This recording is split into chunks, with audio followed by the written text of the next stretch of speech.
Hello everyone, welcome to my channel. আশা করছি আপনারা সকলেই খুব ভালো আছেন।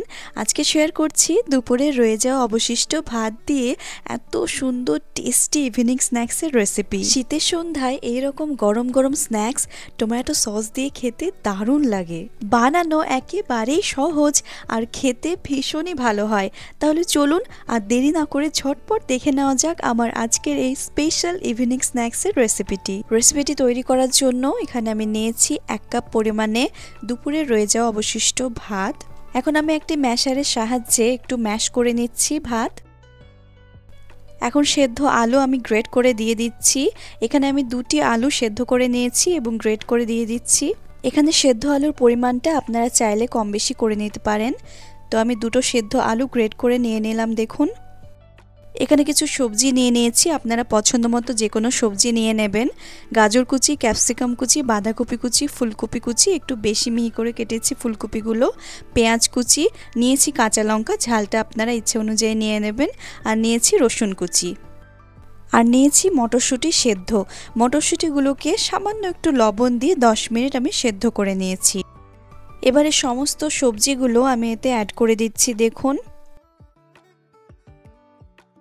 সেদ্ধ করে রাখা মটরশুঁটিগুলোও দিয়ে দিলাম, আর ধনিয়া পাতা কুচি দিয়ে দিলাম ফ্লেভারের জন্য। এখন দিয়ে দিচ্ছি স্বাদমতো লবণ,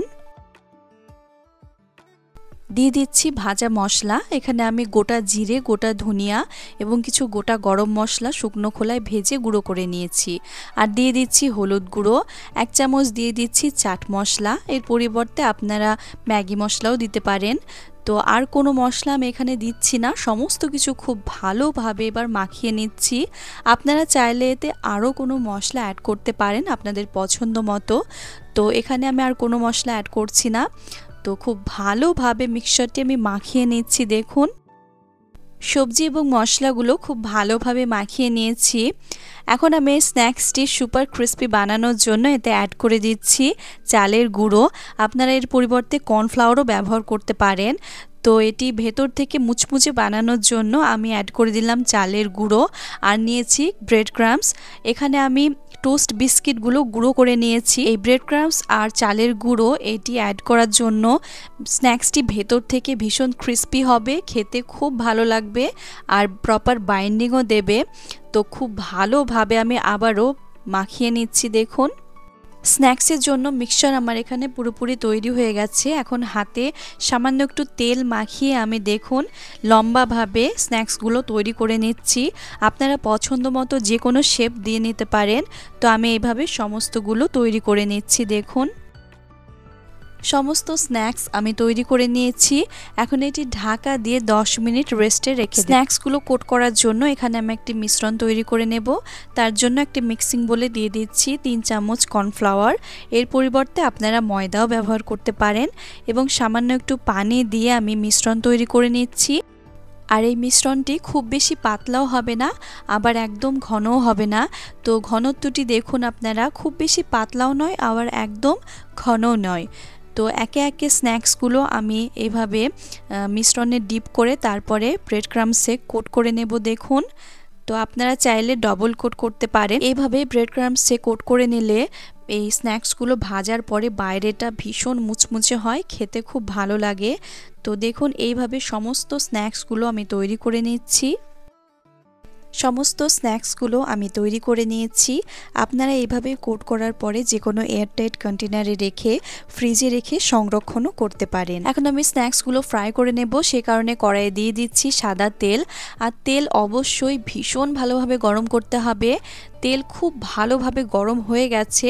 এখন আমি স্ন্যাক্সগুলো একে একে দিয়ে দিচ্ছি, আর দেখে নিশ্চয়ই বুঝতে পারছেন তেল কতটা পরিমাণ গরম রয়েছে। স্ন্যাক্সগুলো দেওয়ার পরে আমি গ্যাসের ফ্লেমটি একেবারে লো করে দিলাম। প্রথমে খুব ভালোভাবে তেল গরম করে নিয়েছি, তারপরে স্ন্যাক্সগুলো দেওয়ার পরে আমি গ্যাসের ফ্লেমটি একদম লো করে দিয়ে এইভাবে ফ্রাই করে নিচ্ছি। দেখুন প্রথমে ভীষণ ভালোভাবে তেল না গরম করলে স্ন্যাক্সগুলো দেওয়ার পরে কিন্তু তেলে ভেঙে যেতে পারে এবং ভেতরে তেল অ্যাবজর্ব করে নিতে পারে। তো অবশ্যই তেল ভালোভাবে প্রথমে গরম করে স্ন্যাক্স দেওয়ার পরে তারপরে গ্যাসের ফ্লেমটি কমিয়ে দেবেন। তো যতবার এইভাবে আপনারা ফ্রাই করতে যাবেন স্ন্যাক্সগুলো, ততবারই কিন্তু তেল ভীষণ ভালোভাবে গরম করে নেবেন, মানে গ্যাসের ফ্লেমটি হাই রাখবেন তখন। তারপরে স্ন্যাক্স দেওয়ার পরে কমিয়ে দেবেন গ্যাসের ফ্লেমটি। তো দেখুন আমি এইভাবে স্ন্যাক্সগুলো ভেজে নিয়েছি আর এখন তেল থেকে তুলে নিচ্ছি। তৈরি হয়ে গেল ভীষণই সুস্বাদু এই রেসিপি। শীতের সন্ধ্যায় চায়ের সাথে এরকম স্ন্যাক্স থাকলে দারুণ লাগে। গরম গরম টমেটো সস দিয়ে আমি এনজয় করছি এই স্ন্যাক্সগুলো, আর খেতে ভীষণই ভালো হয়েছে। আপনারাও বাড়িতে এইভাবে ট্রাই করুন, আশা করছি অনেক বেশি ভালো লাগবে। একদম ঘরোয়া উপকরণ দিয়ে বানানো, ঘরে থাকা সমস্ত সবজি দিয়ে বানানো। দেখুন ভেতরটা যেমন সুন্দর লাগছে তেমনই খেতেও অনেক বেশি ভালো হয়েছে। আমার আজকের রেসিপি ভালো লাগলে অবশ্যই একটি লাইক দেবেন এবং চ্যানেলটি সাবস্ক্রাইব করে আমার পাশে থাকবেন। ফেসবুক পেজ থেকে দেখলে পেজটি ফলো করে নেবেন। আমি আবারও ফিরে আসবো নতুন একটি রেসিপি নিয়ে ইনশাআল্লাহ। সবাই খুব ভালো থাকবেন, সুস্থ থাকবেন। ভিডিওটি দেখার জন্য অনেক ধন্যবাদ। আসসালামু আলাইকুম, আল্লাহ হাফেজ।